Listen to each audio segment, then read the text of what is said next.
Happy live investing day, traders. Today I'm going to be bringing you positions 11 through 20 in my portfolio. Now these videos would last forever if I showed close to all 50 stocks I own. I do tend to ramble on and on and on. So do keep a close eye out for when I do reveal the largest top 10 holdings in my 100K plus portfolio, and make sure you subscribe to this channel and also touch that like button. It really does help out a small time YouTuber like me. It also helps me gauge what kind of content you want to see more of. I also just made a really playful video on Wall Street Bets meme stocks, so be sure to check that out after if you want a good laugh. Now currently my portfolio is around $102,000 as we appear to be having a down day today at the time of me recording this. Now let's get into the actual positions. My 20th largest position is the fast food real estate giant McDonald's. Now I currently own 8 shares of McDonald's. My current equity in McDonald's is $1,878. It makes up 1.83% of my portfolio, and I am currently up 18% on my money. So McDonald's is one of the world's strongest brands. It's been giving shareholders an annual dividend increase since the 1970s, and people still love their cheap food. Now over 90% of McDonald's are actually franchised out. That means that McDonald's gets a small royalty of all food sales, and they also get to charge their tenants rent. This is just a win-win situation with McDonald's. My 19th largest position is the fintech company Square. I currently own 8 shares of Square. They make up 1.93% of my portfolio, and my equity in them is $1,975. I currently am up 7.46% on my position. Now this is a company that I have talked a lot about at the start of the year, and I'm really glad to see that they're continuing to maintain that over $200 price range. Now Square is behind the peer-to-peer money transfer app, Cash App, and they also provide the point of sales devices that many small businesses use to conduct transactions. If you look at their impressive financials, it's easy to see the rampant growth in the early days of this company as their gross payment volume just continues to climb. Square also owns a lot of Bitcoin on its balance sheet, which makes the stock price extremely volatile. Though I've been impressed that the stock price is doing pretty decent despite the fact that Bitcoin has recently not been doing so hot. My 18th largest position is JPMorgan Chase. I currently own 13 shares of Chase. They make up 1.95% of my portfolio. My equity in them is just under $2,000, and I'm currently up 37% on my position. I think we all know what Chase does, so let's talk about the exciting dividend increase that they just announced. The big bank is going to start paying $1 every quarter per share now. That's up from 90 cents that they were paying previously. Their CEO, Jamie Dimon, said that the Fed's stress test once again showed that banks continue to have strong capital levels and they can withstand an extreme outcome while continuing to support the broader economy.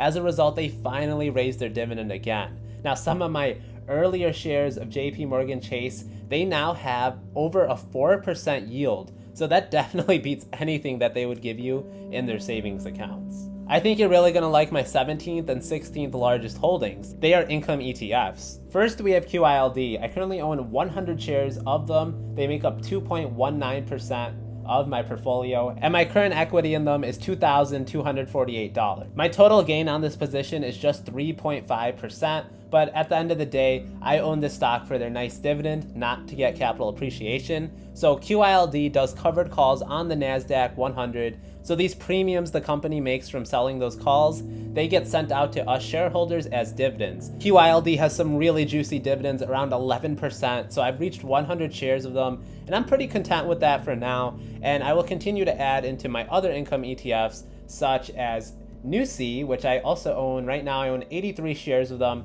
They make up 2.3% on my portfolio, and my current equity in them is around $2,400. My gain on NUCI is around 4%, and of course they also pay a pretty nice dividend, around 7 to 8%. Similar to QYLD, they do a covered call on the NASDAQ 100, but they also have a protective put, which helps with the downside protection. So I've been aggressively buying into NUCI weekly. I've been adding over $100 weekly. So once I get to 100 shares, I'll add to a third income ETF.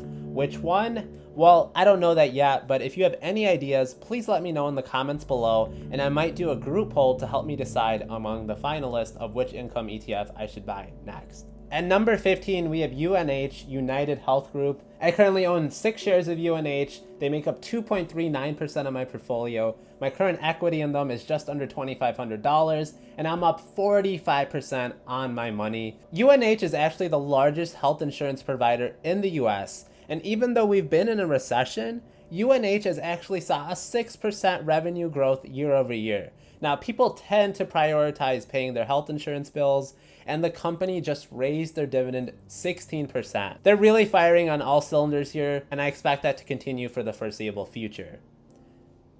Now, I really hope you guys are enjoying the full transparency that I'm showing. Not all financial YouTubers will showcase all their gains and losses like I am, so be sure to show some support by hitting that like button so I know you like this content. My 14th largest position is the data center giant EQIX. I currently own 3 shares of EQIX. They make up 2.42% of my portfolio. My equity in them is just under $2,500, and I'm up 43% on my money. This is a company that does so much business internationally, and they really help other companies have their infrastructure set up for servers and much more. 95% of their revenues are actually reoccurring. So I love having that predictable cash flow, and there's going to continue to be a lot of long-term demand for EQIX as big data continues to take off, and all that data just has to exist somewhere.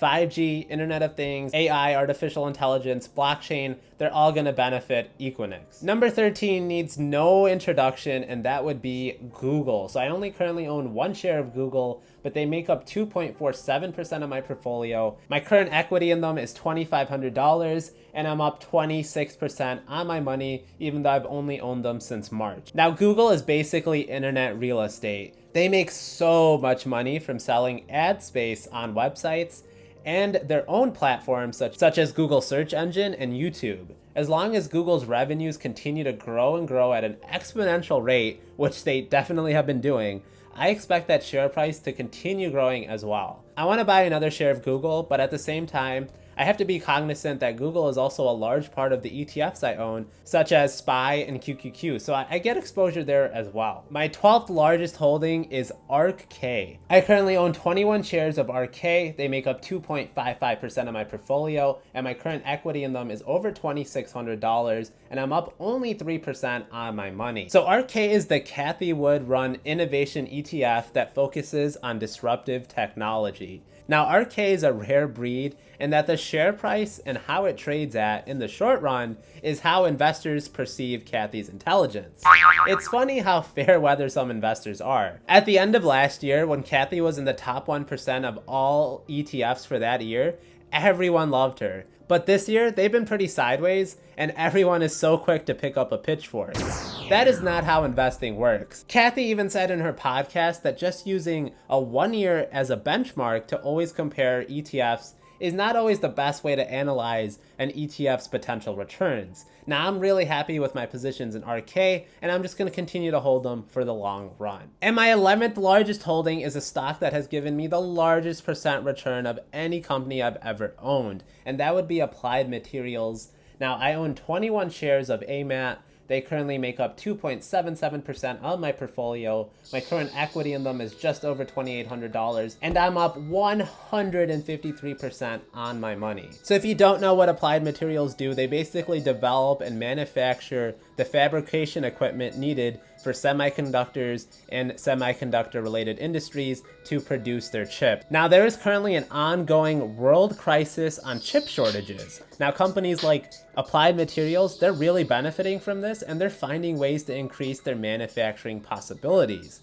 AMAT revenues were up 18% last year. The company is giving guidance numbers of 25% plus increases in revenue for this year. So everything is really looking up for Applied Materials, and I'm going to continue to rack in those returns. Basically, every stock I talked about today, I've already made a video on them before. So if you want to hear more information or details, be sure to check out those videos. You can see them on my channel page. I really hope you enjoyed the transparency that I was trying to show. And if you like videos like this, be sure to let me know in the comments below, and I'll unveil my top holdings. I also want to do another Q&A video, so if you have any questions, be sure to let me know, and I'll try to answer them in my next video. Also, don't forget to buy, stash, and collect cash.